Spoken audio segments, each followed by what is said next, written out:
Maaari din ikinukwento din niya ang kalagayan ng tao na makasalanan at walang pag-asa. At maaari din sinasabi din niya na ang lahat tayo ay makasalanan at hindi nakaabot sa kaluwalhatian ng Diyos. At maaari din, sinasabi po niya, kaya't mga kabayaran ng kasalanan ay kamatayan, ngunit ang kaloob ng Diyos na walang bayad ay buhay na walang hanggan kay Kristo na Panginoon natin. At maaari nagpapatuloy pa ang mga pag-share niya sa atin, kaya't ang tunay natin pag-asa ay kay Kristo Jesus lamang, sapagkat sabi ng Panginoon, I am the way, the truth, and the life. No one comes to the Father except through me. Ito po ang sinasabi ng Panginoon. At maging maaari din na sinasabi sa atin na maaari din isinama pa niya dito yung John 3:16 para mapagpatibay lalo ang kanyang paghimok sa atin. At maaari ang kaparaanan sa atin mga kaibigan, kaanak o katrabaho sa paghimok sa atin. Mayroon po tayong kanya-kanyang experience kung paano tayo nakakakilala sa Panginoon. At ako din po, through sa aking ka-workmate, kasama ko po sa company, siya po yung ginamit ng Panginoon na ako din ay makakilala sa Diyos. Kinukwentuhan niya ako sa bagay na ito patungkol sa Diyos. At wala tayong pag-asa, sabi niya, kundi tayo lumapit sa Diyos. At dito, dumating ng panahon ay ako din ay naanyayahan niya sa isang fellowship church sa Saudi Arabia. At dito po, umattend po ako sa isang service po nila.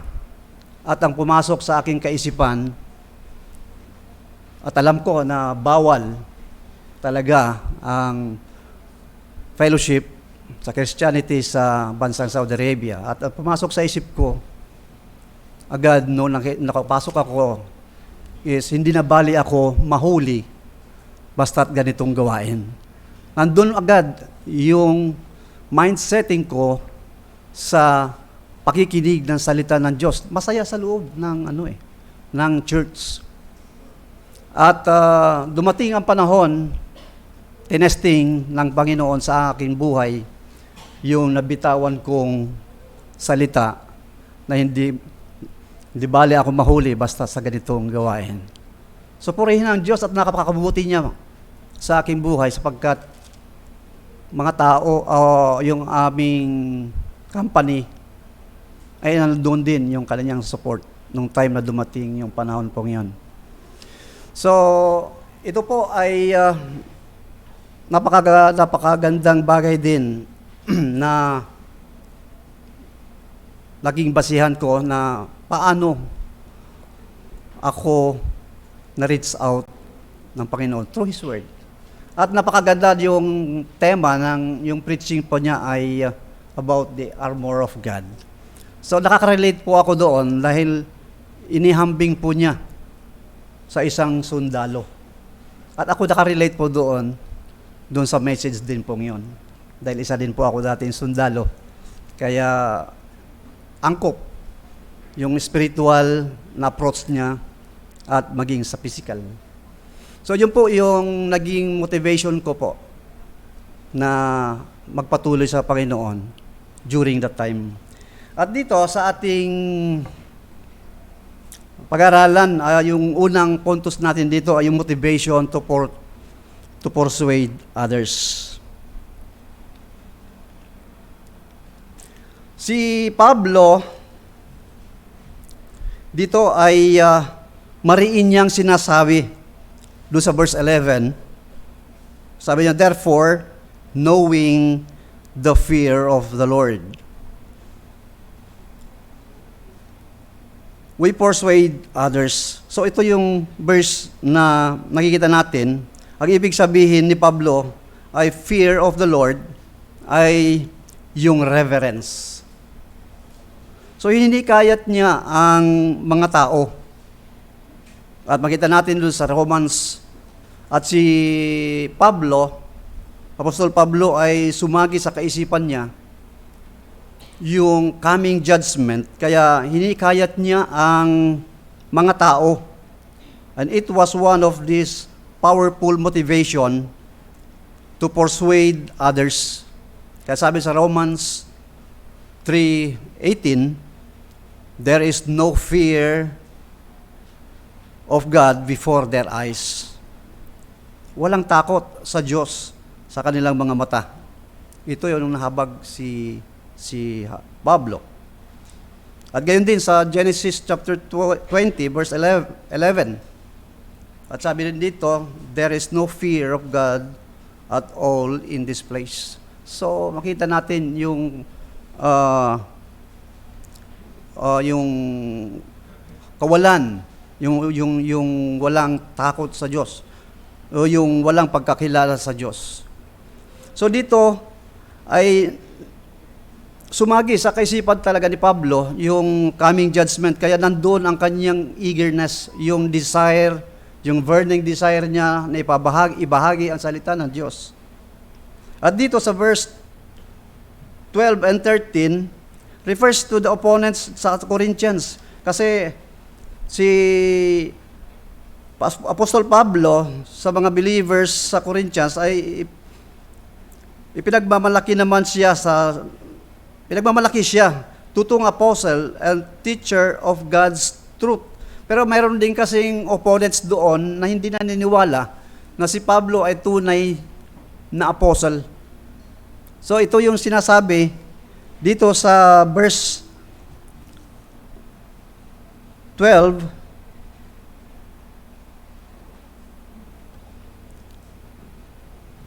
Verse 12, we are not commending ourselves to you again, but giving you cause to boast about us, so that you may be able to answer those who boast about outward appearance and not about what is in heart. So makita natin dito yung talagang kailangan mo naman pinapatunayan po niya na siya ay totoong apostle. Kasi sapagkat maraming kumukontra din dito sa Corinthians na ito. At dito mo rin sa verse 14, makita natin, dito yung lalong tumindi ang kanyang motivation to persuade others. Yung pag-ibig ni Kristo, yun po yung yung the love of God. So, meron kasi siyang spiritual knowledge sa panahong yon sapagkat naranasan niya yung pag-ibig ni Kristo. Naranasan niya yung pag-ibig ng Diyos sa kanyang buhay. Sapagkat alam natin ang buhay ni Pablo, bago siya makakilala sa Panginoon, siya ay persecutor, siya ay murderer, na apostle. So yung pinapapatay niya, mga lingkod ng Diyos. So makita natin, wala pa sa kanya, hindi pa siya dumating sa kanya yung spiritual understanding niya. At dito, noong kinatagpo siya ng Panginoon sunod sa Damascus, ay dito mo nakita yung init ni Pablo, kung paano niya ipahayag ang Ebanghelyo ni Kristo. Sabi dito sa Romans chapter 5 verse 5, at hindi tayo binibigo ng pag-asa sapagkat ang pag-ibig ng Diyos ay ibinuhos sa atin, mga puso, sa mamamagitan ng Espiritu Santo na ibinigay sa atin. So makita natin dito yung naranasan ni Pablo, yung pagbuhos ng banal na Espiritu sa kanya, yung pag-ibig ng Diyos. Kaya nandoon yung kanyang desire na abutin ang mga makasalanan. Kahit ano pa man ang mangyari sa kanya, wala po siyang takot. Kasi naranasan niya mismo, kahit tayo kapag naranasan natin yung kaluwalhati at kabutihan ng Panginoon ay nandun ang ating lakas ng loob na ibahagi ang salita ng Panginoon. Dito kaya taranasan niya ng pag-ibig ng Diyos ay ito yung nagtulak sa Kanya na gawin yung God's work. Kasi puspos nga siya ng pag-ibig ng Diyos at nais din niya maabot ang mga tao. Ganon yun concern ni Pablo sa mga taga-Korinto. Nais po niyang maabutin. May lapit sa Panginoon. At dito, sa verse 15, makikita natin dito yung pinapaunawa niya at yung pagkamatay ni Kristo para gibain o wasakin yung self-centered ang mga taga-Korinto at ang self-way of living and make them Christ-centered. So ito yung objective o yung goal ni Pablo na ipakita na magiging self-centered sila through Christ at hindi ang kanilang selfish way of living. Yung kanilang sarili ang nasusunod. So, makita natin yung init ni Pablo na magbahagi ng salita ng Diyos. Makita natin yung kanyang ministry na abutin ang mga tao. At dito sa verse 16, makita natin uli, yung progressive persuasion po niya. Dito ay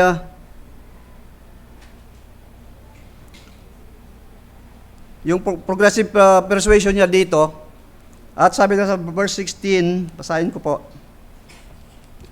From now on, therefore, we regard no one according to the flesh, even though we once regarded Christ according to the flesh, we regard Him through no longer. So, dito ay pinapakita din na wala na yung according to the flesh.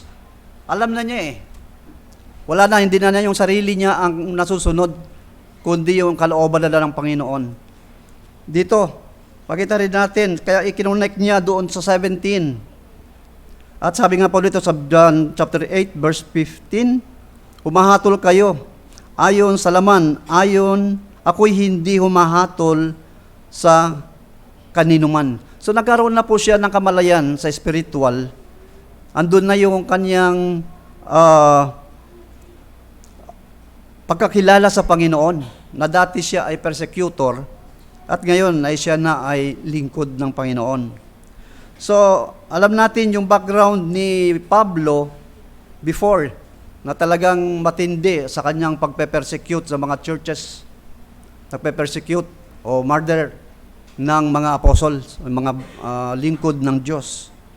So dito ay nagudyok na dito ay ikinonect niya po yung sa verse 17 dito doon sa transformation of life. Makita natin dito yung transformation of life ni Pablo. The world therefore, si Pablo ay i-connect niya dito yung previous verses doon sa taas, yung verse 11 hanggang 16. So sabi niya, therefore, if anyone is in Christ, he is a new creation. The old has passed away. Behold, the new has come. So makita natin, we can see yung tremendous change ng buhay ng tao dito by Christ. At makita natin, we can see yung tremendous change ng buhay natin, yung nakakilala tayo sa Panginoon at mayroon na tayong bagong posisyon o kung yung situation, yung ating kalagayan na kay Kristo na siya ang nananatalaytay o nananahan sa ating buhay. At sabi po sa John chapter 17 verse 20 21, I do not ask for this only, but also for those who will believe in me through their word, that they may all be one, just as you, Father, are in me and I in you, that they also be in us, so that the world may believe that you have sent me. So yung panalangin ng Panginoon dito, yung also may be in us. So kita natin na ang isang tao, kapag kinatagpo ng Panginoon at binago ang kanyang buhay, ito na yung mararanasan ng Panginoon, ay maranasan ng isang mananampalataya. At sabi din, dito sa Romans chapter 6 verse 3, basahin po natin. Romans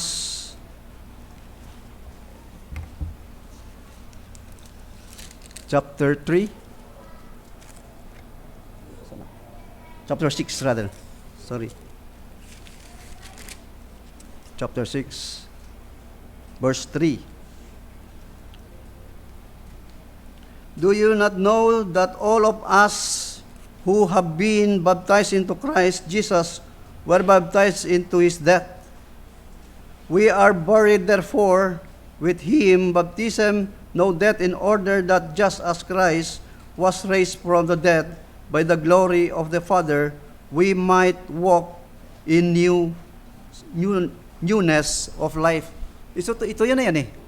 Napag isang tao ay nakakilala sa Panginoon, andito yung ng Panginoon eh. Makikilala natin ang buhay natin, yung bagong na buhay.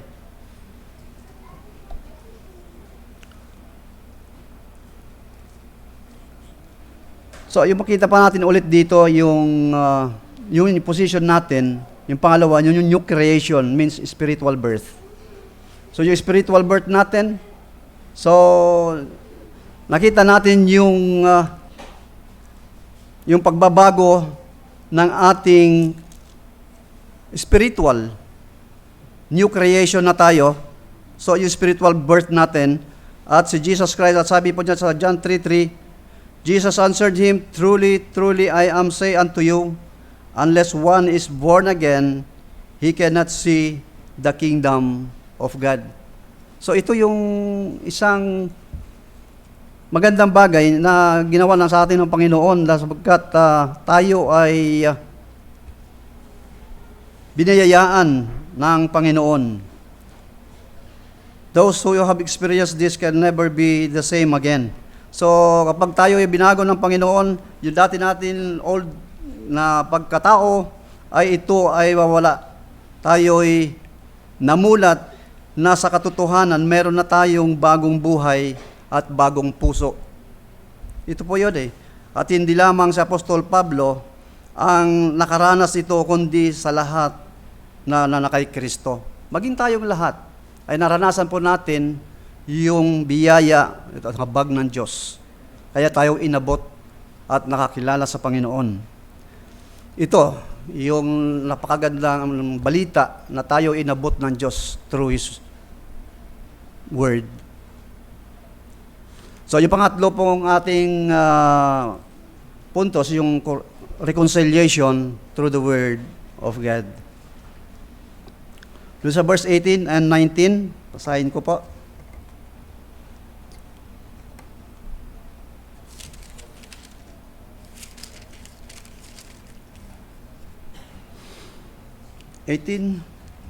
All this is from God, who through Christ reconciled us to Him and gave us the ministry of reconciliation.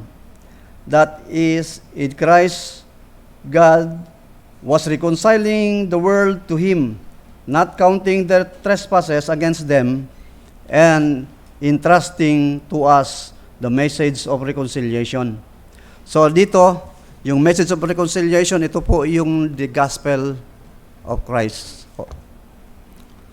So, the message of reconciliation, ito po yung the gospel of Christ. So, sa 18, at makita po natin dito, this is from God. Lahat ito ay kilos ng Diyos. Hindi natin kayang baguhin ang ating sarili maliban lamang sa pagkilos ng Panginoon Yesus. At sabi po sa John 1:13, who were born not for blood, nor the will of the flesh, nor the will of man, but of God. So makita natin ang kilos ng Panginoon po dito. At maging sa Ephesians chapter 2, verse 10, sabi niya dito, for we are His workmanship, created in Christ Jesus for good works, which God prepared beforehand that we should walk in them. So ang lahat ay nakasentro pa rin sa Panginoon. At dito, yung sa reconciliation, ito yung pinagkakasundo sa isang makasalanan tungo sa Diyos na banal sa pamamagitan ng Panginoon Jesus. Sabi nga, in order to reconcile people to Himself, God had dealt with sent His Son to be sacrificed for the sin of the people throughout the world. So makita natin, yung God has reconciled yung mga tao through Christ. Makita natin din ito sa Ephesians chapter 2, verse 16 at Colossians 1, verse 20 and 22. Having done so He set His servants everywhere to proclaim this good news. So gumagamit ang Panginoon ang mga servants upang ipalaganap ang ebanghelyo ni Kristo. And this is the meaning of given to us the ministry of reconciliation. So dito sa verse 19, makita natin the message of reconciliation. God gives His servant to proclaim the good news, which is the gospel of Christ. So si Pablo, sinasabi po niya, God reconciled us. He speaks of God's reconciling the world through the death of Jesus Christ.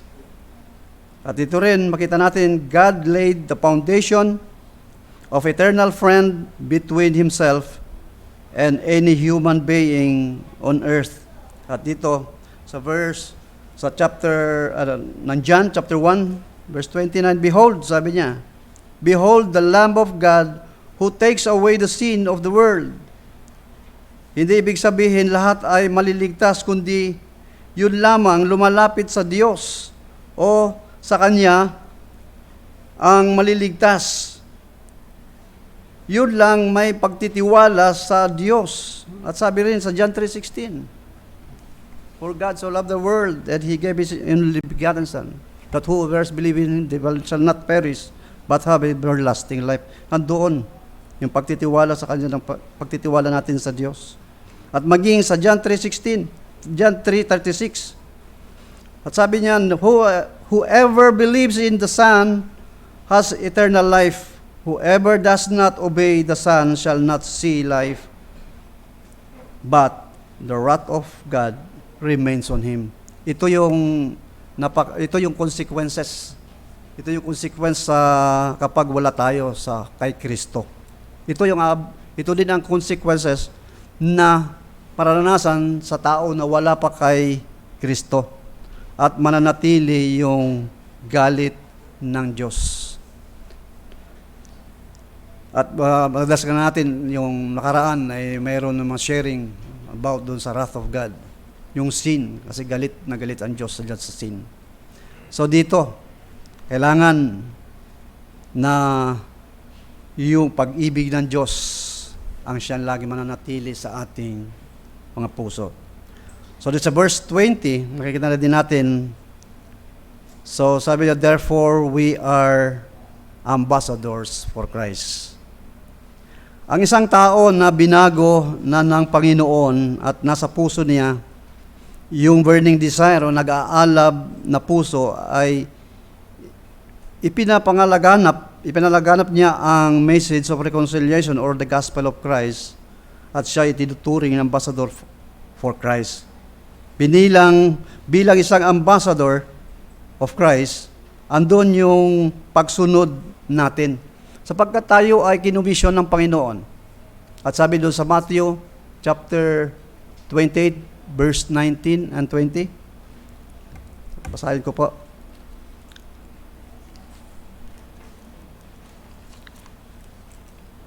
Matthew 28, verse 19.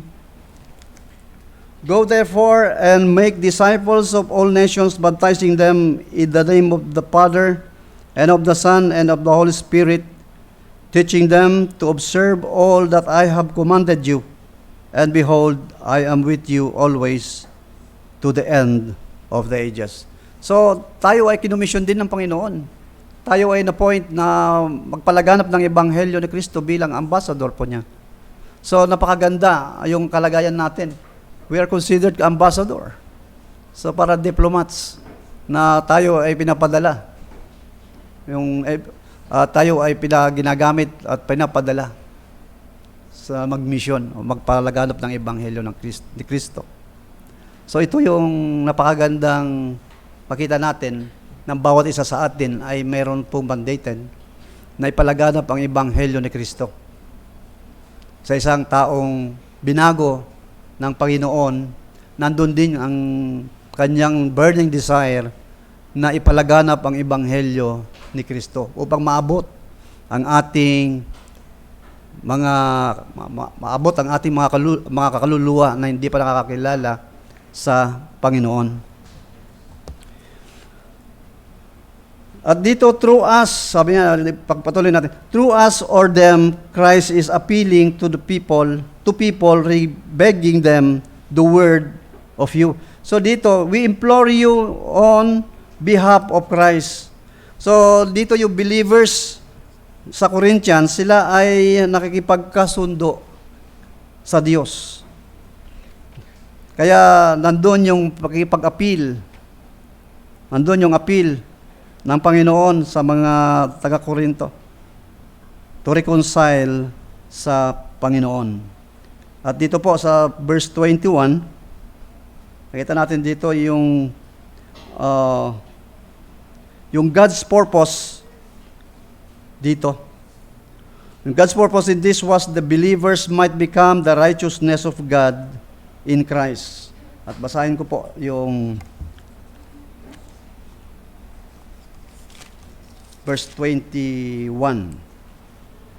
For our sake, He made Him to be sin, who knew no sin, so that in Him we might become the righteousness of God.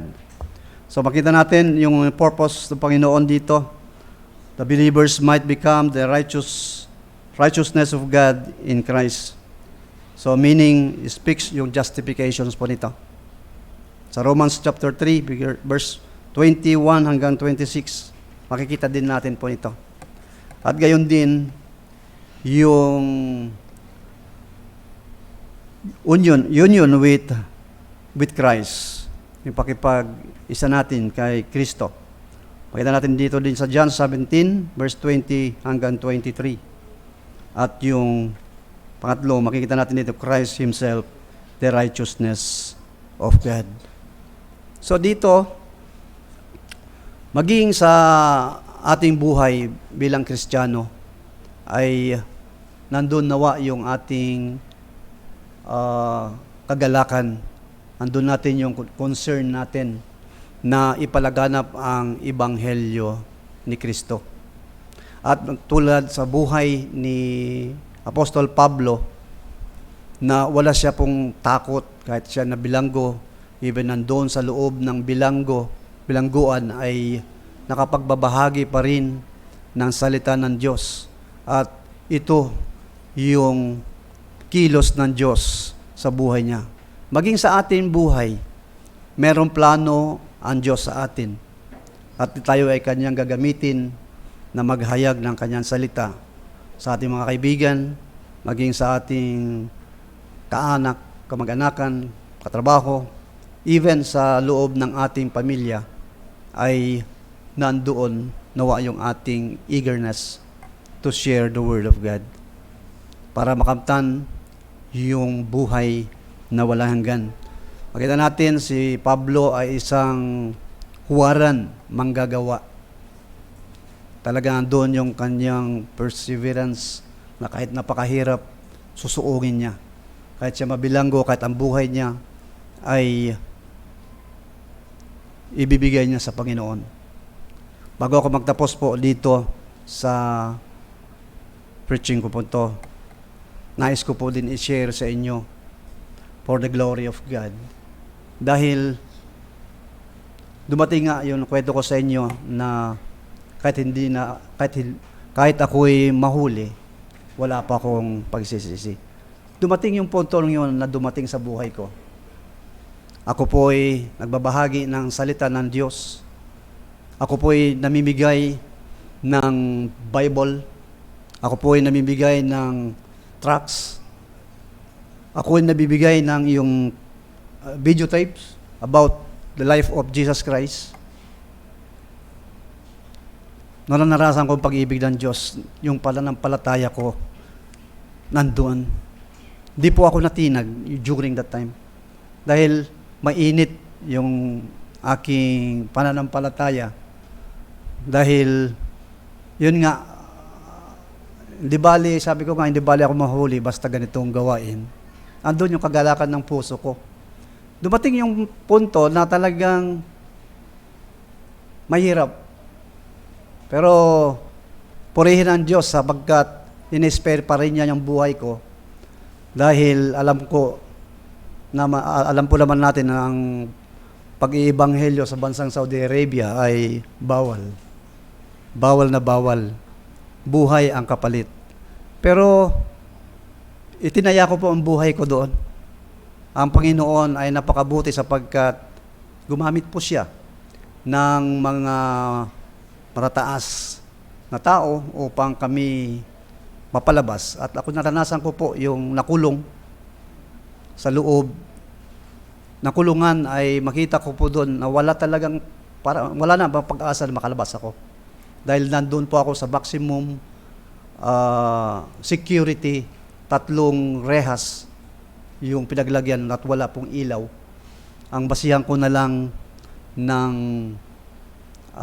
oras ay yung sala na tawag nila. Kasi meron po yung sala na yun sa madaling araw, sa alas 12, alas 3, alas 6, at saka alas 5. So yun po yung naging basihan ko na lang. At purihin ang Panginoon sapagkat in-spare po dyan yung buhay ko. Naranasan ko po yung nabilanggo sa pamamagitan ng pagmamahagi ng salita ng Diyos. At naabot po ako ng Panginoon. Binago po niya ako. Siguro kung hindi ako binago, ano kayang kalagayan ko ngayon bilang hindi mananampalataya kung hindi ako binago. So yung time na yon ay ang Diyos pa rin ang siyang kumilos sa buhay ko. Kaya napakabuti ang Diyos sapagkat kapag nakita niya yung puso mo na nandoon ang iyong pagsunod sa kanyang salita, maging ang kanyang pinapagawa sa iyo, andoon din ang Diyos na sasamahan kanya. So purihin ang Panginoon sapagkat yung time na yon ay wala po akong takot. Di ako nangamba. At maging ang sa kanyang salita na lang ang aking nire-recite. Kaya naalala ko yung recitation namin nung prayer meeting na isa-isa kami mag-recite ng Bible verse. So, yun yung at dalawa pa kami ni Brother Nemen. Yung pares kaming verse na nire-recite. Pero sabi ko, ito ay naging related sa buhay ko nung nandun ako sa bilangguan at yung ang verse na na-recite ko is yung sa 1 John, sa James chapter 1 verse 12. At sabi doon, blessed is the man who perseveres under trial. When he stood the test, he will receive the crown of life which God promised to those who love Him. Yun po yun, yung nagko-comfort sa akin doon po sa bilangguan, sa loob ng bilangguan. mahirap isipin kasi alam ko din ako makakabalik na buhay sapagkat meron ng hahatulan na mapupugutan kami ng ulo. 8 po kaming mga leaders during that time. Ako po yung kahuli-hulian na nahuli dahil hindi nila ako malulocate sapagkat nandun po ako mismo sa kampo nila nagtatrabaho. Kaya hindi nila ako papunta-puntahan doon. At nung lumabas ako na mayroon pinagawa ang aking boss doon sa outside ng base ng Royal Saudi Air Force, doon po ako na nahuli. At alam ko yung time na yon ay nasasabi ko na rin doon sa aking mga kapatiran doon sa Saudi Arabia dahil sabi niyo nalalapit na yung oras ko. Ako'y mahuhuli na rin. Dahil pag tuwing umuwi ako, nakikita ko doon sa pintuan ng aking accommodation, meron lagi nakadikit doon, I was here but you are not around. Nakalagay doon. 2 times na meron doon. Then the following day, ayun na. Pinuntaan na ako sa aming opisina sa outside ng base at doon na ako hinuli. So, purihin ang Panginoon sapagkat yung kanyang word ang siyang nagko-comfort sa akin. At wala po akong takot during that time. At hawakan ko na nga yung leg ko at tumalambot, sabi ko. At sinasabi ko na lang sa aking pamilya, magpatuloy kayo sa Panginoon. Sumusulat na lang ako. At yun pa, yung isang mabigat. Dahil sa pamilya ay maiiwan sila. Pero subalit ang Panginoon na napakabuti. Dahil nandoon yung support pa rin ng kapatiran sa Saudi Arabia noong time na yun. At napakaraming yung talagang nilalait ako. Nilalait kami, mag-asawa. Ayan, na mapapapalad mo, born again. Subalit, ang Diyos ay napakabuti sapagkat yung loob ng 3 months namin, yung 3 months ko dito, ay sinuportahan po ako ng aming church na kinabibilangan sa Saudi Arabia. At tinapatan po nila yung monthly salary ko sa loob ng 3 buwan. Kaya ito na rin yung kabutihan ng Panginoon na enjoy namin dahil ginamit po namin yon as a launching pad namin sa business, yung pinapadala from Saudi Arabia as yung pang sport sa family. At yun ang business namin ngayon, napatayo namin, ito yung remembrance namin. So napakabuti ang Panginoon dahil yung garments po namin ay buhay pa rin.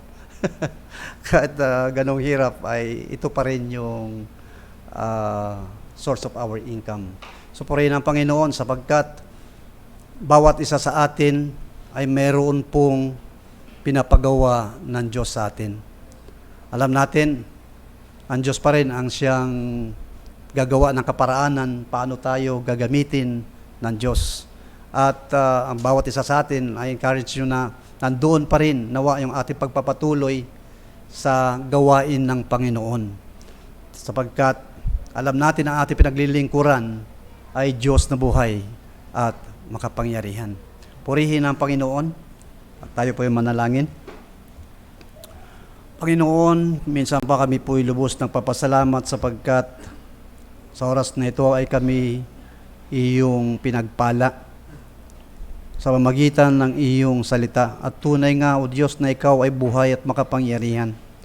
Diyos na umaabot, Diyos na nakikinig sa aming mga karaingan, Diyos na tumatanaw sa amin mga puso at kaisipan. Panginoon, tulungan mo po kami na manatilang iyong salita sa aming mga buhay, sa aming mga puso, at maging gawin niyong matatag ang aming pananampalataya kahit anuman pagsubok sa aming buhay na darating, alam namin na ito may pagtatagumpayan po namin sapagkat ikaw ay nagtagumpay doon sa krus ng Kalbaryo. Panginoon, pinasasalamatan ka namin at pinapupurihan sapagkat napakadakila mo sa buhay po namin. Ama, salamat. Purihin ka, ito po ang aming dalangin sa pangalan ni Jesus. Amen.